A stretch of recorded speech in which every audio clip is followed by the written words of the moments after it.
Welcome to the Heels Corner with RJ the Heel. This is the very first episode. I want to thank everybody for tuning in, and I want to give a special shout out to Sold Out and League City for allowing us to host this interview with the main man, Matty Ice. Don't forget to like and subscribe to my new YouTube channel, The Heels Corner.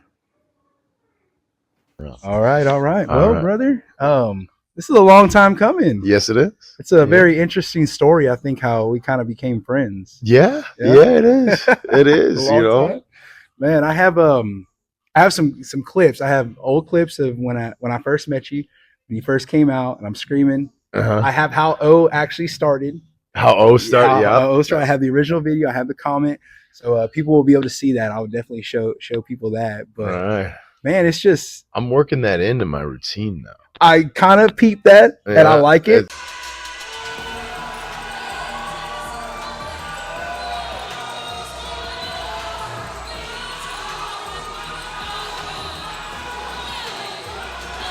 This match drops for Reality of Wrestling. There should be an O homage. There we go. Before the match itself. I'm liking it. Well, speaking of Row, this weekend we had Blitz. Yeah, we did. You had a really good match. Yeah. And then I saw Gaspar come out. That's right. So where are we at? What can you say? Well, that match was for number one contendership for the Reality of Wrestling Championship. I won that bad boy twice now, and I'm looking to do it for a third time. Unfortunately, the guy that's holding it right now is, in fact, Gaspar Hernandez, my former colleague, teammate, team member who decided he wanted to sell his soul to the devil, I guess, and make things for himself in a different way. Let's just be nice about it. We'll say we'll be nice about it. All right. A sec there. So where were we? Oh yeah, sold his soul to the devil, you know, but the thing is you can sell your soul to the devil, but you know, if you're still scared of your own shadow at the end of the day, doesn't matter how big you are. Doesn't matter how big you are. And there's a lot of history between you and Gaspar. Absolutely. Right? That's the thing about it. I think no discredit to Gaspar, but and he is champion right now, but he should be embarrassed that I'm number one contender and not champion right now. Oh man.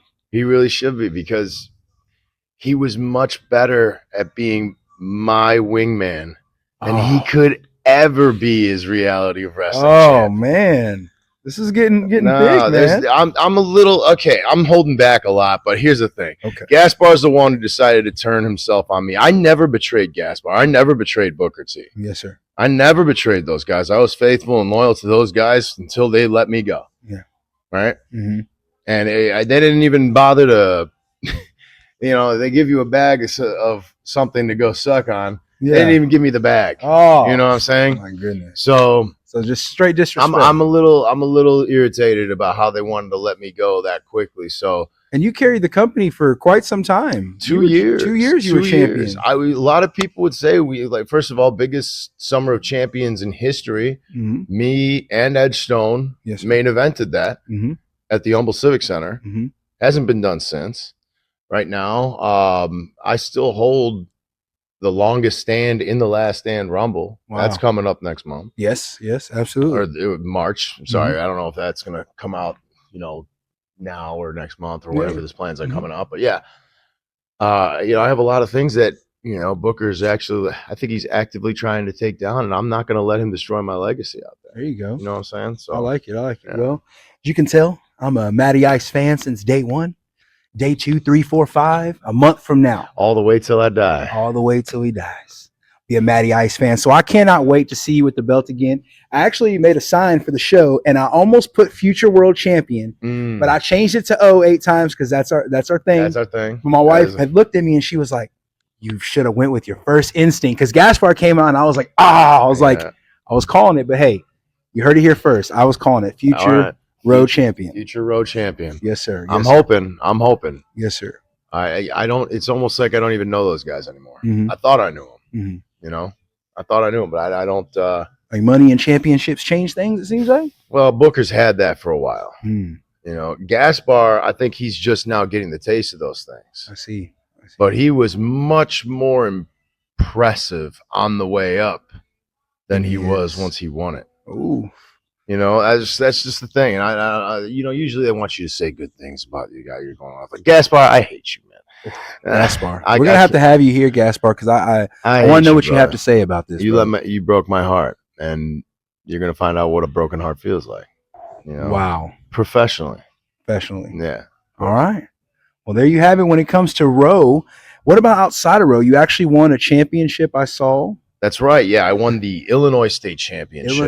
Yes. That title is supposed to go all around and be defended along the confines of the state of Illinois. That's awesome. They're bringing back an old territory of the NWA, but it's not affiliated. Okay. However, but they're bringing back the confines of the Illinois State Championship. So anywhere in Illinois, that title can be defended. Man, that's awesome. I miss that type of stuff. I miss that. So they're bringing that back. Actually, Will Allday, who is a Texas champion, was in attendance for that one. Wow. He was part of the tournament himself. That is awesome. So we had a Texas champion and an Illinois champion at the same time in the same building. Wow. When that was over and done with. Next one, I got to come out there. Bro. Oh yeah. I got to come check it out. Chicago, yeah. Try the summertime though. Yeah, because I'm trying to get out cold, brother. No, I'm an H-Town legend. I like it hot. Yeah, I do too. I guess I like to suffer, I guess. Yeah. Well, so you live in Chicago. You've been there all your life. Yep. Is there any reason that you haven't moved out of Chicago? Have you ever had thoughts of possibly moving out of Chicago? So that's a big question that everybody asks, and a lot of people in Illinois that still live in Illinois don't really know the answer to.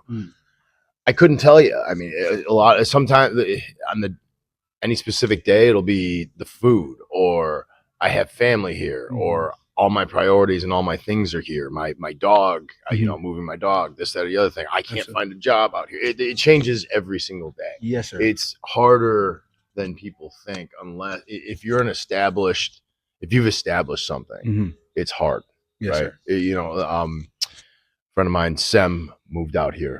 Right. I actually assisted him in making his decision. And that's Sensei, right? Sensei, for everybody to know, Sensei. Shout out Sensei. We're good friends as well. Yeah, absolutely.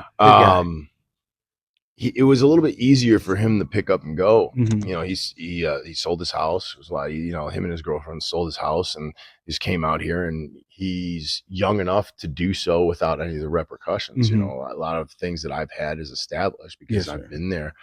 I've got a few years on Sam, but so it's a little more difficult. And I had a little more high standing of a job. Yes, sir. Things like that. So it makes it harder. And I wish I could, but I can't right now. Yeah. Yes, sir. Every single day I think about it. Yeah. Every single day. Every single day. Yes, sir. Yes, sir. Yeah. All right. Well, so with, you said you have well established. So with work, how do you balance work with wrestling? It's fairly easy actually now more than it ever has been. I'm in a very flexible position to do a lot of things. I'm pretty good at what I do. Yes, sir. So now more than ever, it's a lot easier to do so. And with that, it makes it easy. So if I need to work remotely for a day, I can do so. Yeah. Which is great. It's a great blessing. And it allows me to make that travel, that extra one day travel or fly or this, that. Yes, sir. I can bring things with me to help me get that. You get that done. Okay. Man, that's awesome. So you've been able to kind of float around. Has this been throughout the last couple years, or has it been the last 5 years or so? I would say so. This because correct me if I'm wrong. You've been 12 years wrestling, correct? 12 years. 12 years. 12 years. Yes. Well, I know. Let's see. I guess come May it'll be 13. 13. Okay. 13. Okay. Yeah. I spent 1 year for the most part out completely with an injury early on. Okay. But that doesn't necessarily matter because when I started, I wanted to get retrained from the person that claims to train me. Okay. But I had to get retrained from there. All right. By somebody much more qualified, much better.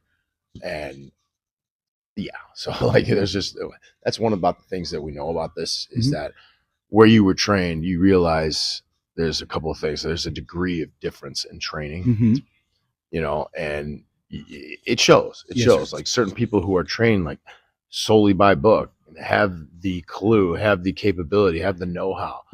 They are on a much higher of a standing straight out of training that a lot of people I've seen come on. Yeah, come on.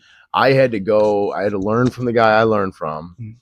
They got retrained from, I'm sorry. And then I had to go to different territories to learn from different people of standing. Yes, sir. You know, yes, sir. like an Al Snow, like Book, like Dr. Tom for a little bit.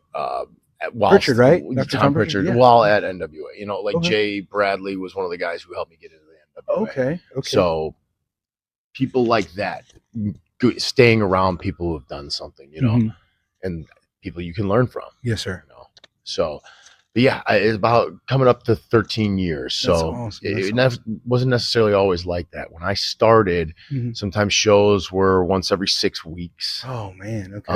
And then I found the place that I was at for a while, and they were every 2 weeks, and then they shortly after that transitioned to every week. Oh wow. Okay. Every single week, and they still do every single week. Was that OVW? No, well, OVW does every week as well. Okay.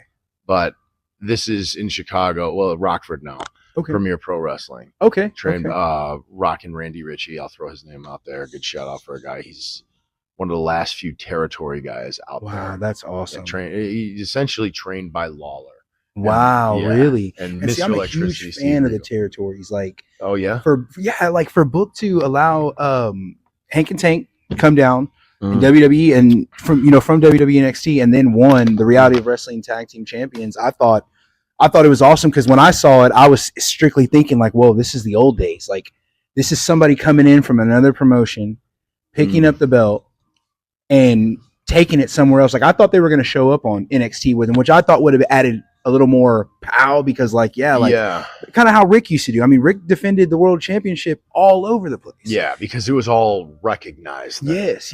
And I'm hoping that at some point we can kind of get back to that a little. Well, that is a good, fair question because WWE is partnered via the ID program. Yes, sir. But it's not necessarily partnered in the same light as TNA is, right? So like when Joe Hendry came into the Rumble and he comes out with the title, I see what you're saying there. But is Reality of Wrestling in that same kind of standing? I mean, I think it should be. Don't get me wrong, it definitely should be. Yes, sir. But I don't necessarily know if it is. And if it is, great, and I'd like to see that more. Yeah, because it does deserve more time in the sunlight. Absolutely. And I mean, Roe is absolutely on fire. And I mean, I know we probably sound biased because we hang out there a lot, but I mean, if I just absolutely on fire. It's great. Yeah. I mean, well, there's a lot of things that are moving for it now. A lot of announcements made. You got a lot of people that have had backstory, I guess you can say, and I'm going to use the term legacy that helps build that place up as well. All of that is all positive towards the product. Absolutely. Right. If you just look at it in certain ways, and I'm just speaking from a statistical standpoint here, if you just speak of it from that, in many ways, from the performance center, Row draws more people every month than an NXT show on a Wednesday. Yeah, no, absolutely. And I'm not saying that to be like because I'm biased. No, it's just statistical fact. True, yeah. It's statistical fact. They do. The Row Arena is a little bit bigger or the Walker Texas Arena is bigger than the Performance Center area. So it's not necessarily saying that it's better or worse. It's just it's the reality of it. Yeah. Reality of it. There you go. That's the reality of wrestling, brother. So that's awesome. That is awesome. I'm so glad that I've been able to grow with you guys and just see, the transition of everything that, that you guys have been doing.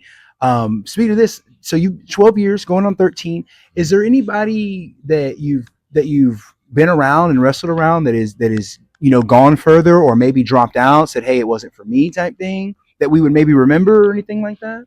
Or maybe that I've been around that is currently like excelled or yes, sir. I mean, some people, it's right now, unfortunately, like it's mostly the female talent that I've seen that progressed from the independents to the what would be considered a name brand or a 3-letter company. But I would say the Outrunners, I worked a lot with them at OVW. especially Shiloh Jones. He was real good. Mm-hmm. He was real good.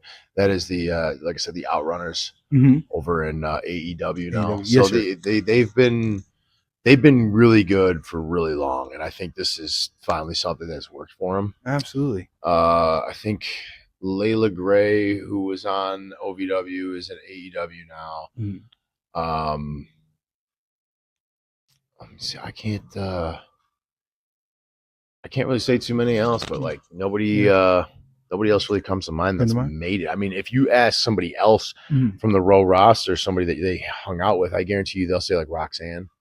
Yes, because Roxanne was there. She was there before my time at Reality Wrestling. Okay. So. All right. Yeah, but if you ask somebody like Ryan Davidson, he can tell you, yes, I helped train her. And everything. Okay. Absolutely. Well, then I transition to this question. So, what keeps you going? Like, I mean, I know the love of the game, but I mean the bumps. I mean your body. Like what?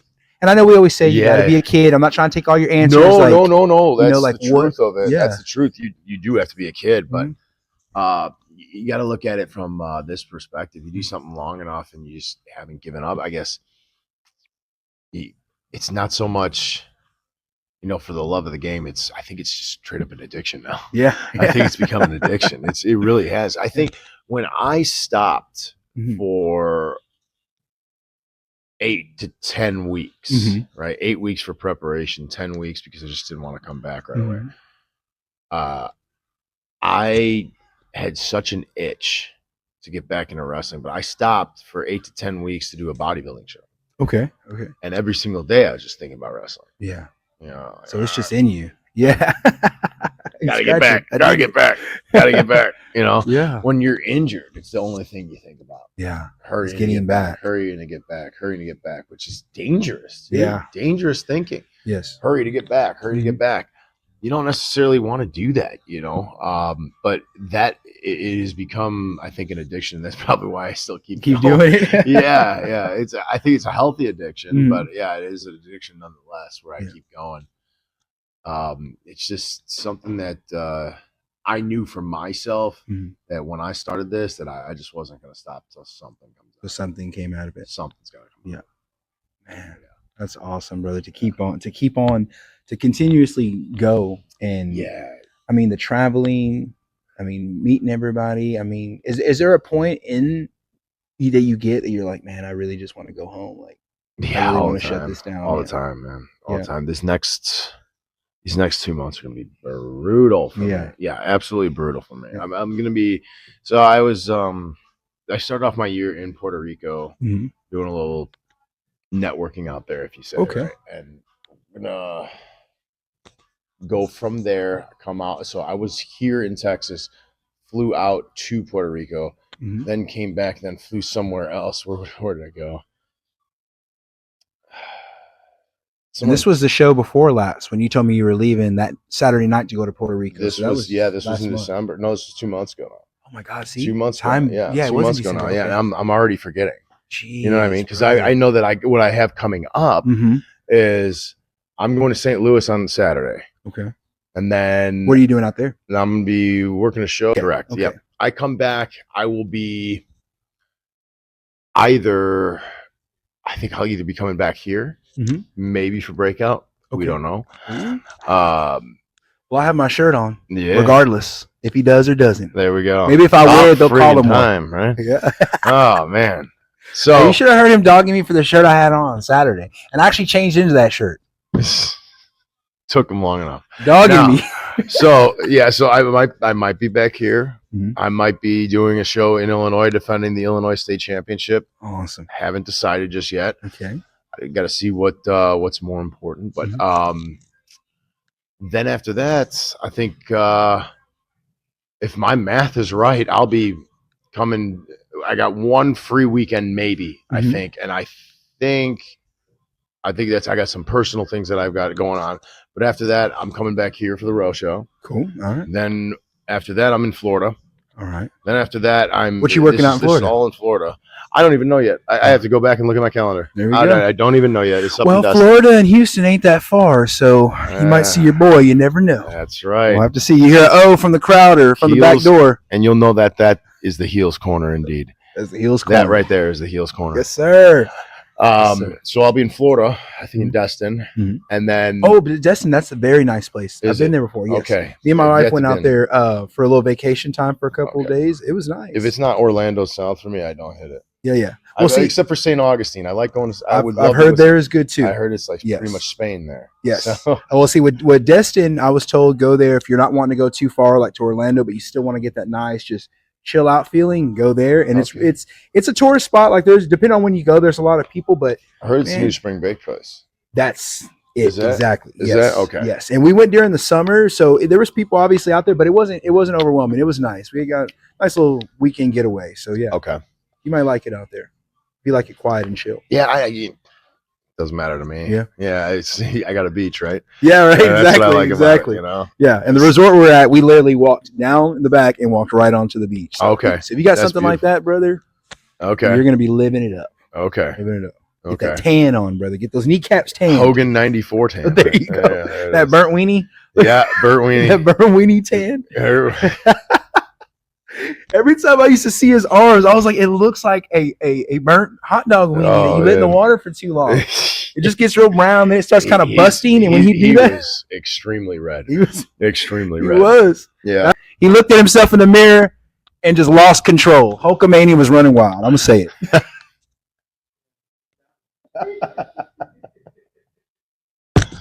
Where are we? We're back in Florida, Destin. We're getting a tan. We're back in Destin. Okay. Yes. So RJ the Heel versus Hulk Hogan, WrestleMania 42, has just been seed planted right now. Yes, sir. We planted the crop. Yes, sir. Right here, right now. Yes, sir. Get it. Hey, oh my God! Yeah, let's hope it sells out. Huh? Yeah, it will. It will. It will. Oh man, I can't. Yep. Okay, you got him. All right. You got Hogan there. So here we go. So after that, now I'm going to Europe. My brother's getting married. Oh, that's awesome. Okay, so you have a brother. I do. How many siblings you have? I've got one. One. Okay. Older, younger. He's a younger brother. Younger brother. How young? He is 3 years younger than I am. 3 years. Okay. Yeah. Okay. Me and my brother are a year and 8 months. Okay. Yeah, okay. You older or you younger? Older. Okay. So you know my pain. Oh yeah. Yeah. You know my pain. Did you get away with everything? No. You didn't? No. I did. Oh. He didn't. He always got busted.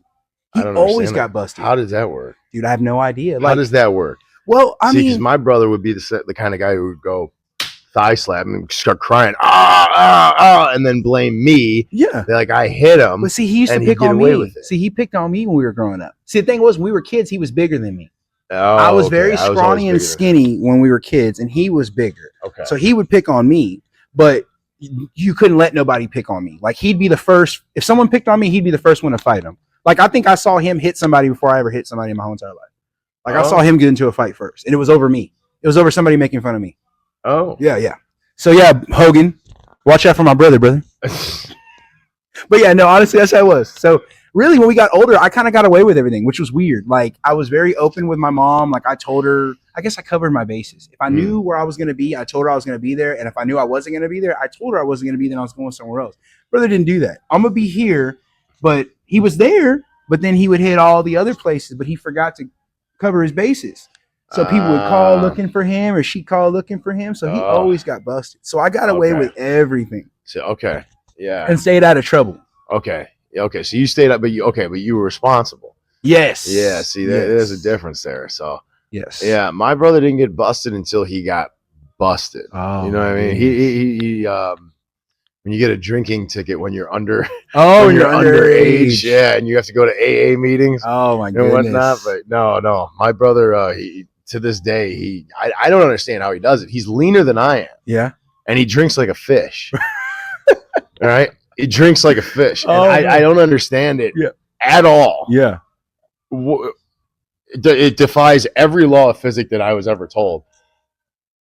He's, like I said, he's leaner. He's somehow taller than me now. Is he a gym guy like you? Or sort of. He's not like he's not big into gyms. Yeah. You know, he'll work out, but he's not enough to keep everything he's loose. Not serious about it. He'll go home and be like, what's for dinner? Pizza? Okay, cool. Yeah. You know, but he can eat whatever he wants times a day. Yeah, he eats whatever he wants, but he's very, very lean. That's how my brother is. You know, I'm bigger than him, but he's very, very lean. You know, I look like I ate him. Yeah. But he is much leaner than I ever am. See, I look like I ate everything else. You know. But he, man, I'll tell you, he's got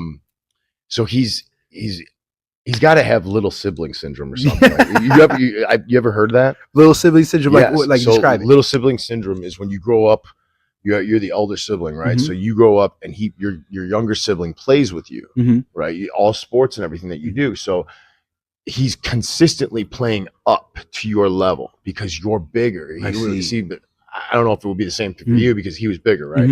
So, but he's consistently playing up to your level. He's younger, but he's playing with older people.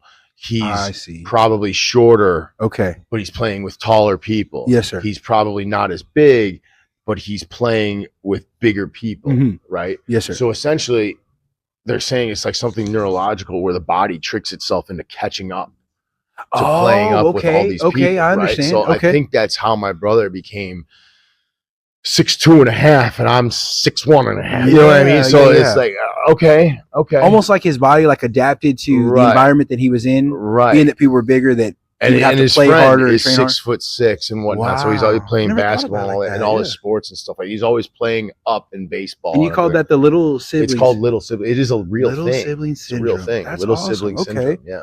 Okay. Because I have noticed when children grow up with older siblings, they talk quicker, they walk quicker, like as their development is always quicker. You know, like my niece, she's 2, and my brother freaks out because she'll have full-blown sentences. He goes, "She's a grown man." I was like, "What do you mean?" He goes, "Dude, like she's a little girl, but she talks like a grown man." And it's because all her siblings are, 8 years, 9 years older than her. So she's chasing after them, like you said, and trying to do everything that they're doing, learning everything that they're doing. Yeah. So when she goes to school with other 2-year-olds, she's like a 20-year-old. Like it's so weird, like how that development is and how your brain just will capture and just kind of download everything that you're kind of processing. Right. And I kind of had to do the same thing, but I tricked myself. Like, so I would play intense on purpose with kids that were younger than me. Luckily, I have a summer birthday. Okay. So I'm still in a certain age group, but I'm younger than them by half a year or so. Okay. So I had to play up to what those guys' standards typically would be. Yes, sir. But it's not necessarily the same. I mean, you're talking about 3-year gap versus a half a year gap, right? For most, and some of those kids are huge and whatnot. And sometimes I was allowed to play with a guy, like teams that were like a year or two older than me, especially in baseball, but it didn't last long. It was just such a substantial difference at that time.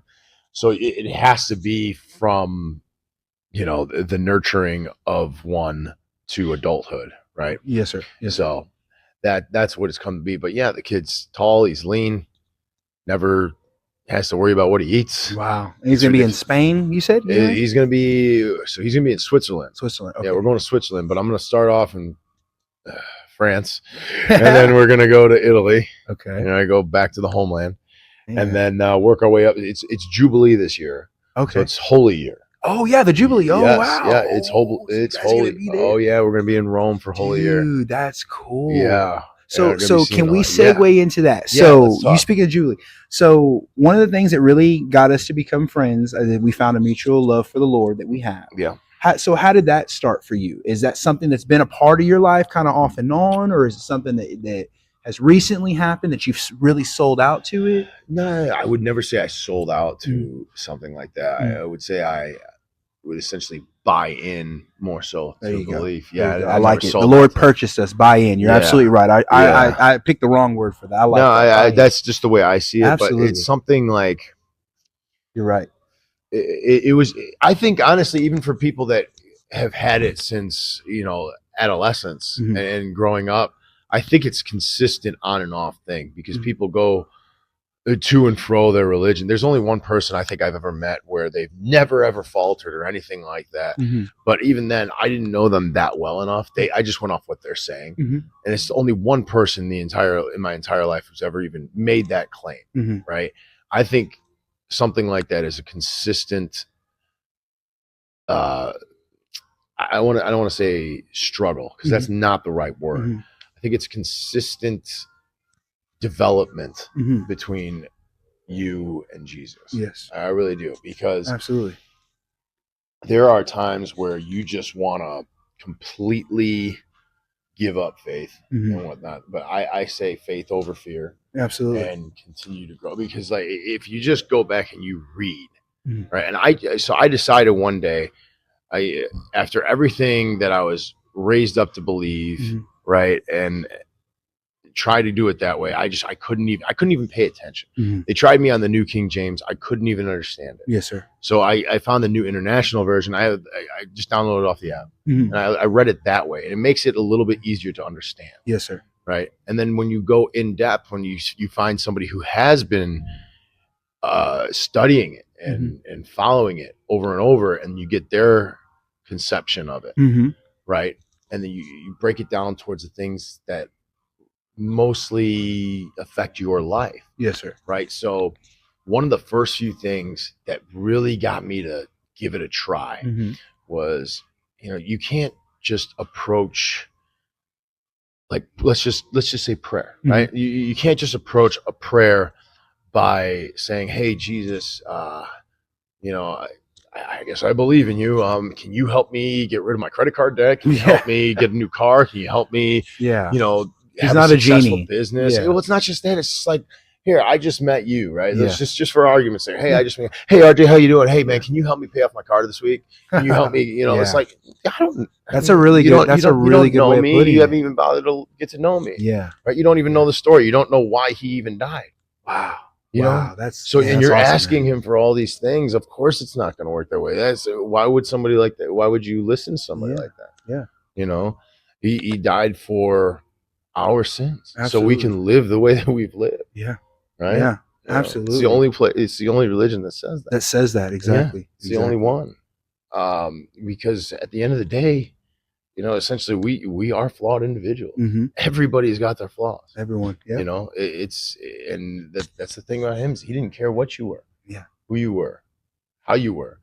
Just I love you. I want you back. Yeah. Believe. Wow. And essentially once you start looking into those things a little bit more in depth, and then just even from a humanistic perspective. Yeah. Right. Yeah. Like, oh, I probably shouldn't be this or shouldn't do this, because that's not what a good person does. Yeah. Essentially, what I'm saying is, if you go to it and you understand not just the Bible, but Jesus himself, right, and understand the amount of prophecies that he's fulfilled. Yeah.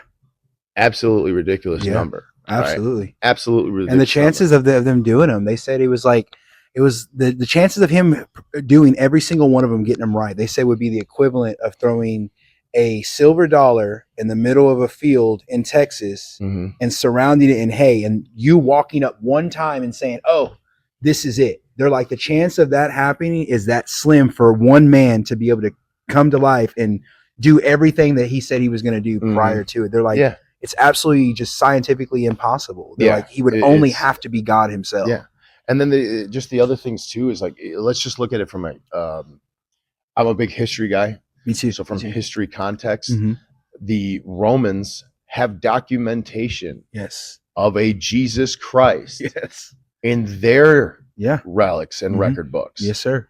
So that's in and of itself is how you know that Jesus and that's secular Christ, knowledge. the person. It's secular study. That's not religion. Yeah. It is the Roman Empire existed. Yes. It existed. It did. They ruled the world. Yes. And for them to have records of a Jesus Christ, right, it tells me in and of itself that there's a little more to it than what a lot of people who don't necessarily believe yet. I'm never going to come after somebody for what their beliefs are. It's just that's what it is for me. Yeah, that's what it is for me. I've come to realize that quite a bit. Absolutely. And so how long ago would you say that you'd come to realize it? Like we had spoke earlier, and I asked, was it all your life, or was it more as your adult? All my life. No, it was definitely because as a kid you're naive, right? So when you grow up, you either believe it because it's all you know, your parents throw it down you, which it can work out, but I know for a fact that if it was me, that wouldn't work out because I was rebellious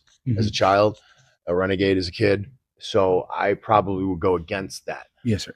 Right. I think I'm more appreciative that I'm learning about him now, because I think I'm always consistently learning about. I don't think one masters the story, right? The great mystery. I don't think one masters it. I think you can try and understand it to a very deep and intelligible level. Yes, sir. But I don't think you can master it. There is so much. like I said, so for me to understand it now, I appreciate it more, right? Because I understand it now. Yes, sir. You know, I understand all the small few details, and things like that. Yes, sir. Every time I come across it, right? So that, I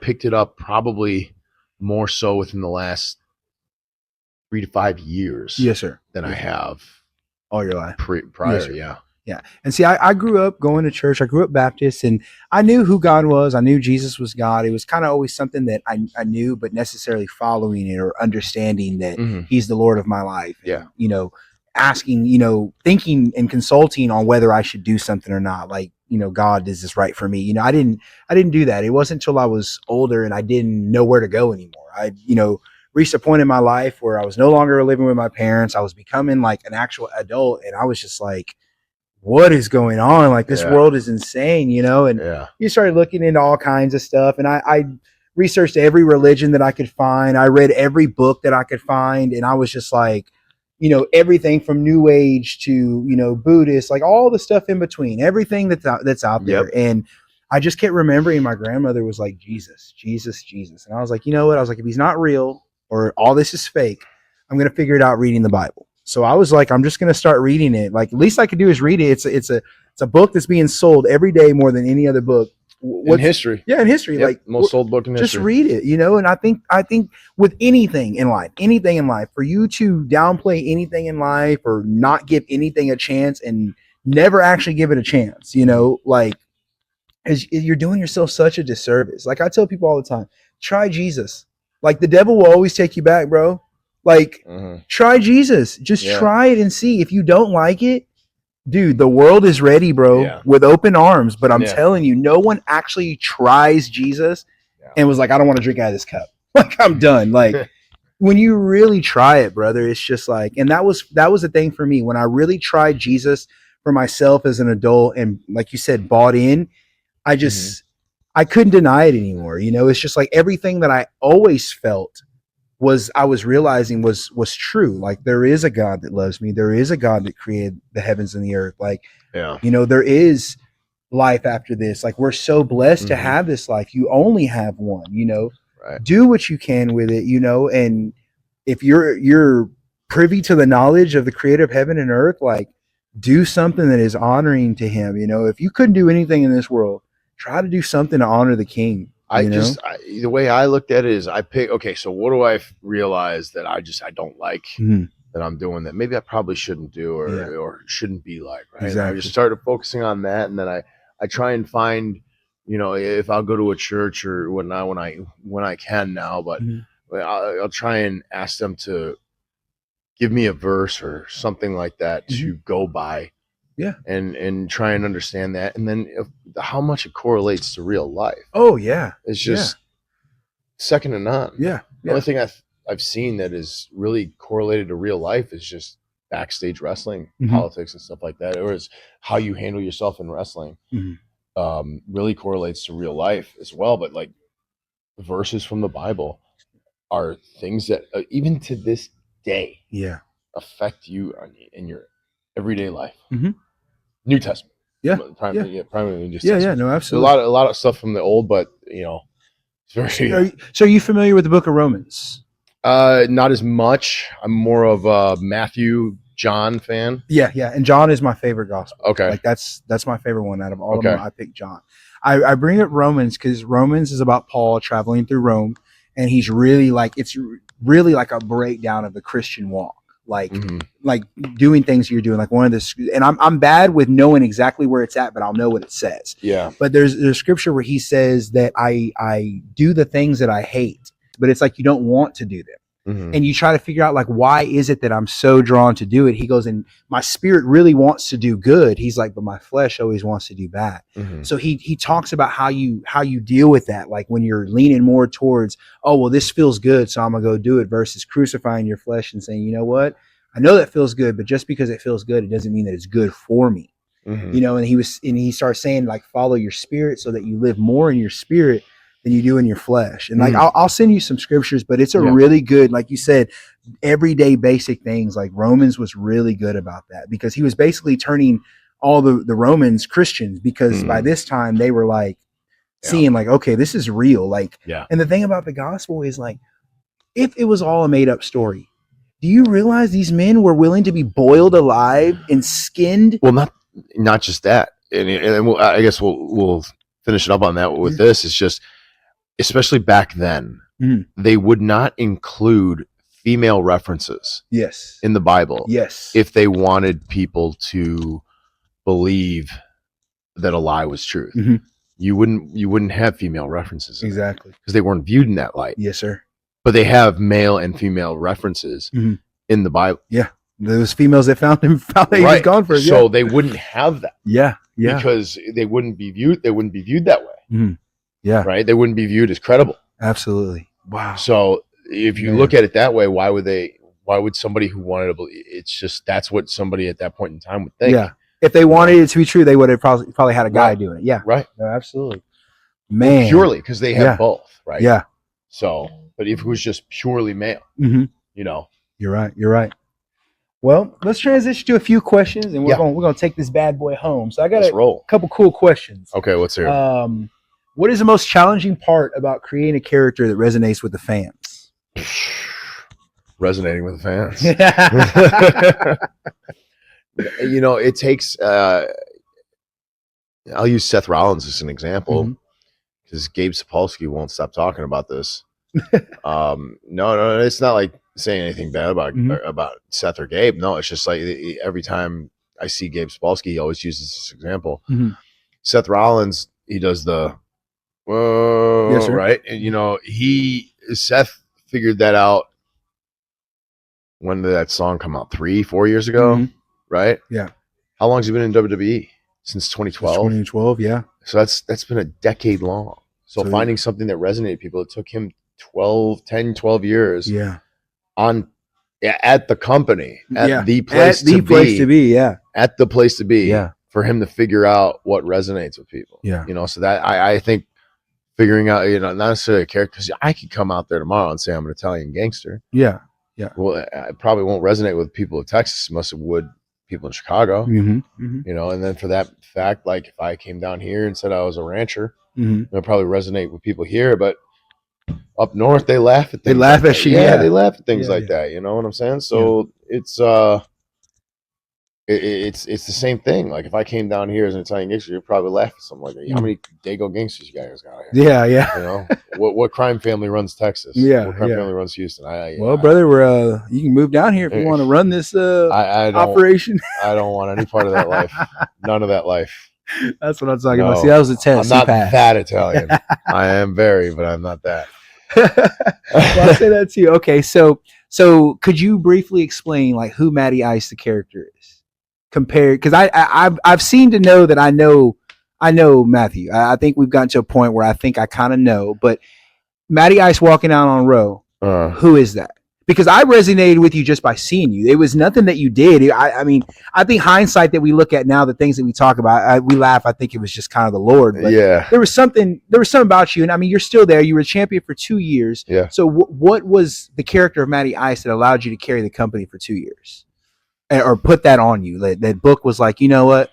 This is the guy. I like his character. I like his aura. I like what he does. I think because Book needed at the time somebody who was solid in the ring and something new, and could be anything, right? And that's the thing, is that you can tell me where you want the ball, I'll just throw it there for you, right? There you go. Okay. So the thing is when it comes to like Matty Ice for those last 2 years, it was easier because it was easy and very difficult the same way.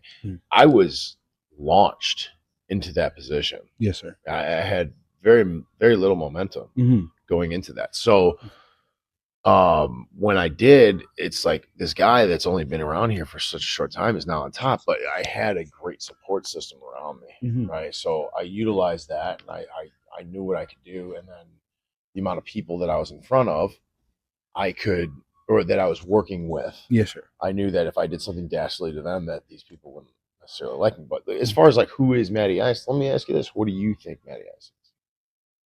Man, I don't know. That's what I'm asking. Uh-huh. I've always tried to put it together, and I can't. Like, I don't know. I love the way you work. I like the way you come out. I like the top rope thing. Where did you come up with that? I gotta ask her. My wife is gonna kill me. The thing. Yes. Yes.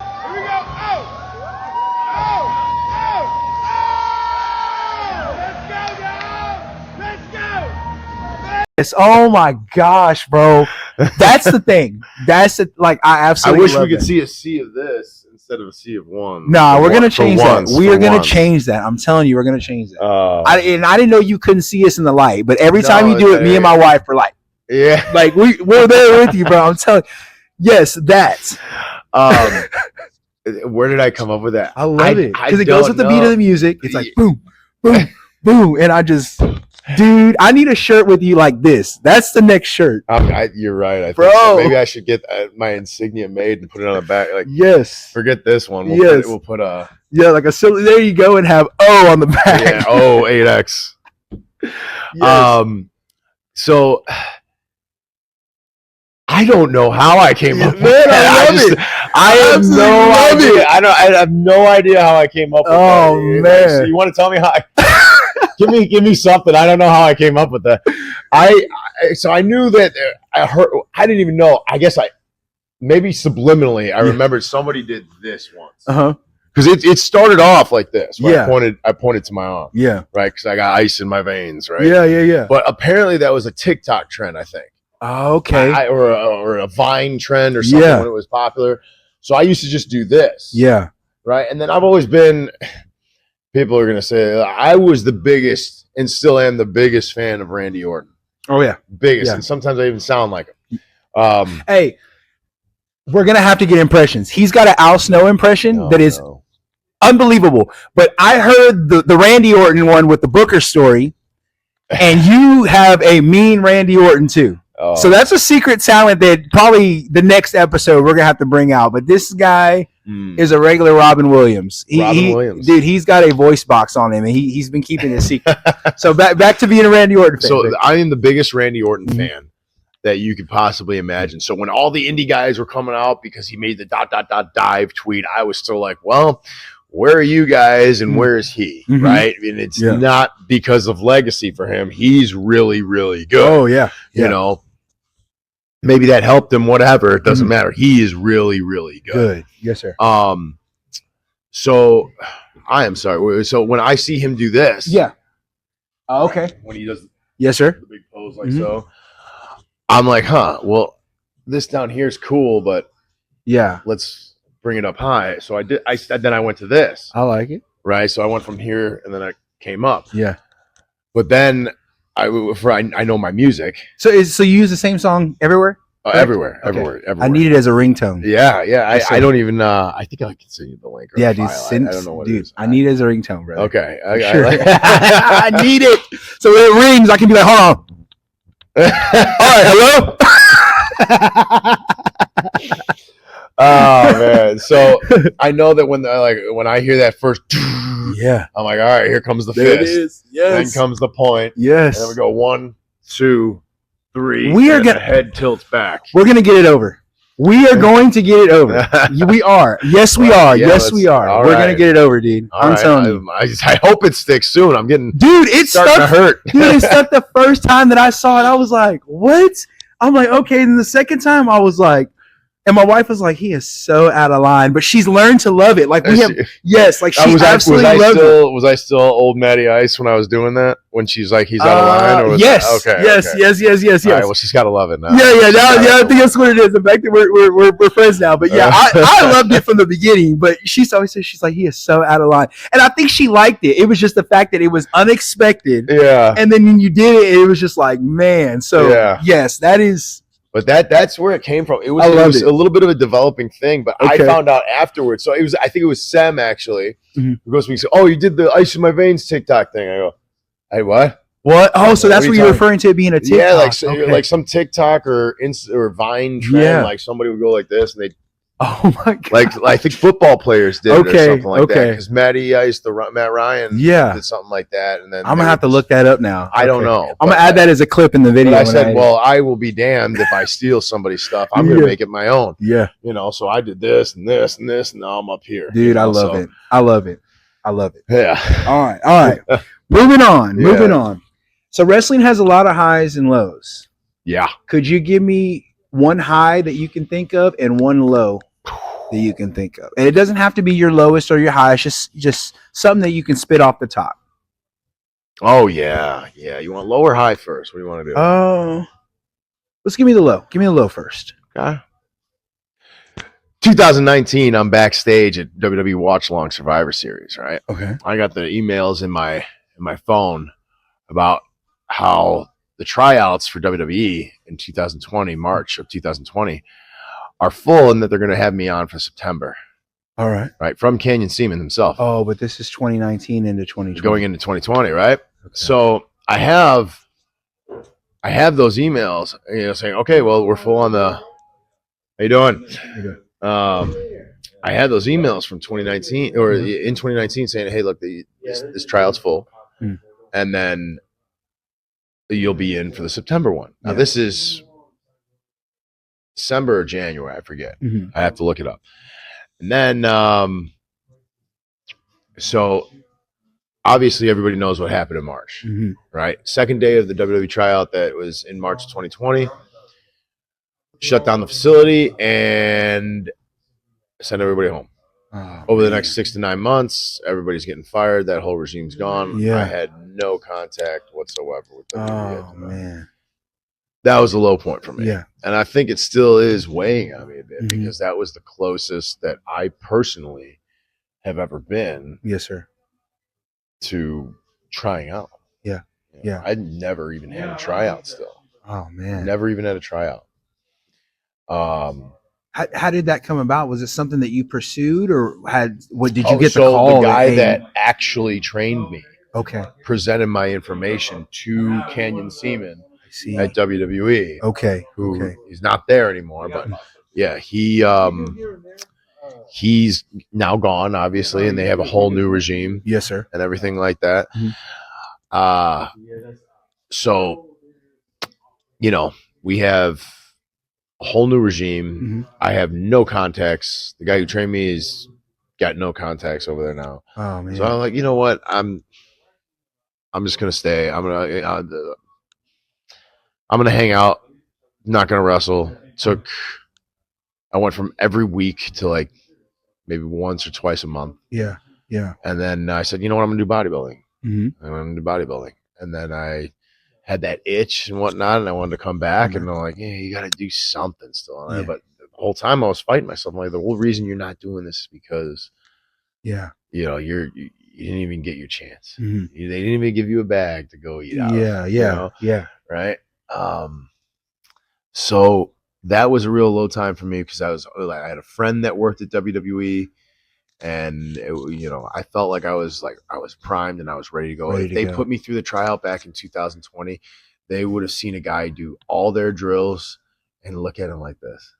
With a smile. On their face. You couldn't touch me on the WWE drills back then. Couldn't touch me.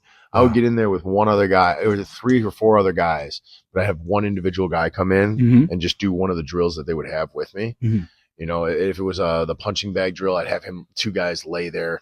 I'd jump over them. I'd rock it up and down. It was just, it just has you jumping over the bag back and forth. I wasn't even big on my diet back then, but I was super lean because of how much activity I was doing. Yes, sir. So much physical activity. And so like I said, I had more cardio than I've ever had in my entire life. Nothing could stop me in 2019, 2020. Nothing. And then everything shut me down there, and I decided, I'll just try a different path for a minute, and I'll come back. I did come back, and then went down to OVW. Okay. And started going there, seeing what it was like down there. And then slowly after that, found my way over the road. Yeah, absolutely. Had a little stint at TNA while at OVW. Then after that, back to OVW, and then got into the NWA for 2 years. Okay. So this is all 2020, 2021, and 2022. Okay. So come 2023. I'm so 23 and 24 is when you were holding Row Championship for 2 years, correct? 23 and 24. Yes. Because you were champ when I started coming. I was champ probably before you started coming. You were. But when we had so I was still champion. Okay. Because I witnessed the whole Gaspar and Edge Stone choosing your championship. Like I was there. That was the first time. Yes. Oh wow. Okay, yeah. So I was witnessed the end all of my that. second run. Yeah. So you never even saw my first run. Yeah, exactly. That's why when Gaspar came out, I was hyped because I was like, oh, I already know where this is going because I've been waiting on this. So when I told my wife, future road champion, I was already thinking Matty's back. Like he's got to go after Gaspar because that was the last time we saw him. So I was already writing that myself. So I'm glad that's where we're headed. Yeah, I'm glad I get that chance too. Yeah, I really am. There's a wrong in the industry that I need to right. There we go. There you go. But so you said a high. The high point for me, and I don't think I really ever have a good high point, but I think it's just the connections and the people that I've come to call friends. You know, because I don't have many of them. You know, I keep my circles close. Yes, sir. I hate putting him over on it because his head is just going to grow even more. But Will Allday is one of my closest friends right now in this business. That's you awesome. know, and shout out Will Allday. He's a good gentleman. I've had the pleasure of speaking with him a few times. Very good individual. When it comes down to it, and we drop all the silliness, the satiricalness with one another, we are really, really good friends. We connect on a lot of levels. That's awesome. We really are. Ryan Davidson's another one. Yeah, Ryan Davidson's awesome. Yeah. Oh my God, I talk to him every week. Yeah, every week. That's awesome. And sometimes for hours. There was one time when I was talking to him. I go, dude, it's 3 a.m. You know, and he goes, "Oh man," and I'm like, "Yeah, I called you at 11." Hey, time flies when you're having a good conversation. You know, like, how did we spend 4 hours on the phone? You know, I'm like, how did we do this? Yeah, and that's awesome. You know, I'm like, okay, all right, well, hey man, let's try this again tomorrow. Yeah, and he's like, yeah, let's try again tomorrow. Yeah. You know, Cam Cole he's a good buddy too. Cole. Yeah, he's more keeps to himself, but he's a good buddy. You know, you know, so that he's got a little thing that I like too when he does his little his gritty dance. Yes. And it pisses me off because he rarely hits it. It stings. Does it? When he does it, that's what I said. He rarely hits it. He hits it. Like, oh man, I absolutely love it. Absolutely love it. Yeah. Oh man, you see that move? You're like, oh, did you see that? No, I felt it. Yeah. Actually, I didn't even feel that. I tasted. Yeah, man, that's the move. Oh man, jeez, that thing stings. Oh man. my gosh, that's funny. But yeah. So the high is just friends and friends and like just the relationships I've made with some people who have done this for a living, like Booker himself. You know, I talk to him a lot. Booker's such a man of the people, man. Yeah, like oh man, yeah. Watching him as a kid and now. You know, being able to walk in and shake his hand, like he knows my name, like Miss Charmel knows my name. She knows my brother's name. Like it's just wild. Like I never would have thought that as kids. Like we only watched WCW to watch him. Like we were WWF guys, you know, and it was by accident on how we got into WWF. So we would watch WCW at 7 for an hour and then we'd switch over to Raw. And then Nitro would always do an encore at the end of the night. So in the night after 10 o'clock, we'd go back to watching Nitro. So we had a few that we liked. Diamond Dallas Page, for one, was my guy, but Booker T was like the real reason that we watched. So to be able to call him friend and shake his hand, it's just like, dude, it's just blows my mind every single time because I'm like, you could have never told me this as a kid. Yeah, would have never saw it. No, it's pretty cool, man. Wrestlers playlist. What's on your playlist?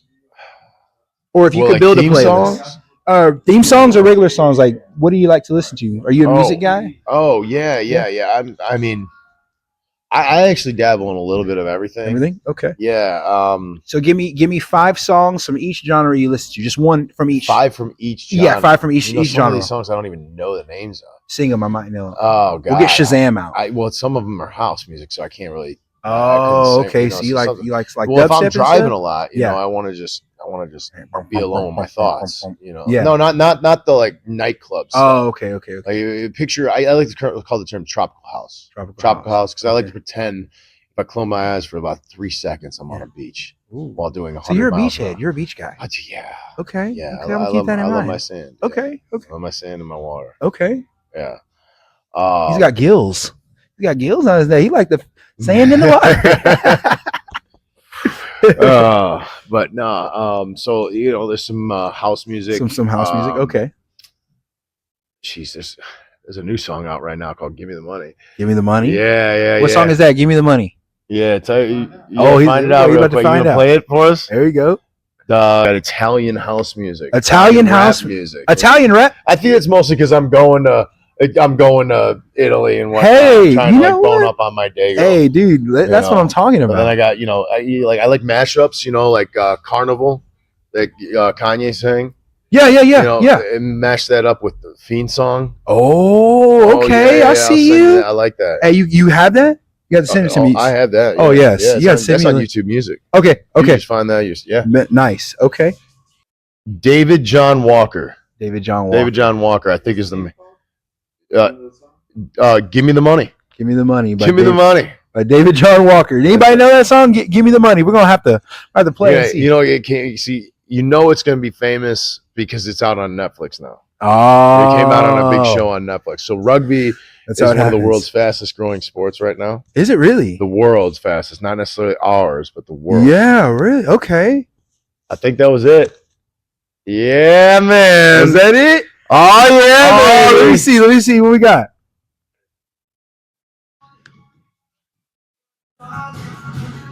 Oh.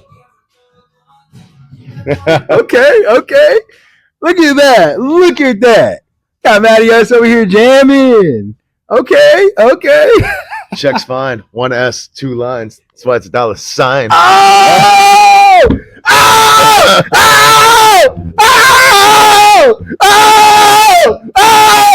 We got Matty spitting bars. Oh my gosh, we're about to take this thing home. I got one more question for you. If you could have one superpower that you could use in the ring and everybody had superpowers, what would it be? Everybody's got superpowers? Yes, all wrestlers have superpowers, and you're allowed to use them in the ring. What would it be? Do they have the same ones as me? If I do pick one? No, we'll keep it like X-Men. Everybody's unique. Everybody's got something different. Okay, but it can't be like Superman's powers. Huh? You pick whatever you want. It's on you. Whatever you're. Touch me then. I'll just Superman. I win. Superman. So super strength. See, that's the thing. It's like when I win, it's real. Oh. When I lose, it's fake. Oh, okay. So you have super strength. Yeah. Is that what it is, or is it superpowers? Man. Well, yeah. I guess it could be superpowers because Superman had it all. Yeah, and there was people. it all, man. And there was people that still got him a few times. So, okay.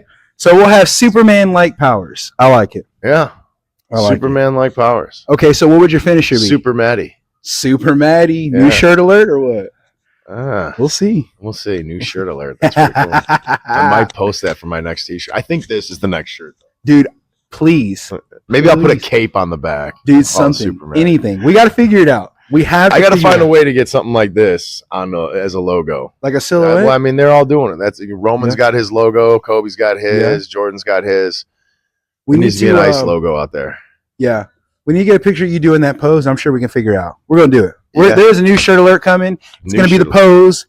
Get ready, guys. That's right. The ice in my veins pose. Well, we are taking let's go Superman. Superman? As long as there's no kryptonite around, yeah. All right. So no kryptonite, Superman powers. Well, brother, I'm going to take this thing home, man. Thank you so much. I have had an absolutely unbelievable time, man. This was fun. It was so fun. I look forward to the next one. This is the Heels Corner with my main man, Matty Ice. And this is episode 1, and this is the finish. Love you, man. Thank you so much. Oh, the song ended right on time, too. I like that.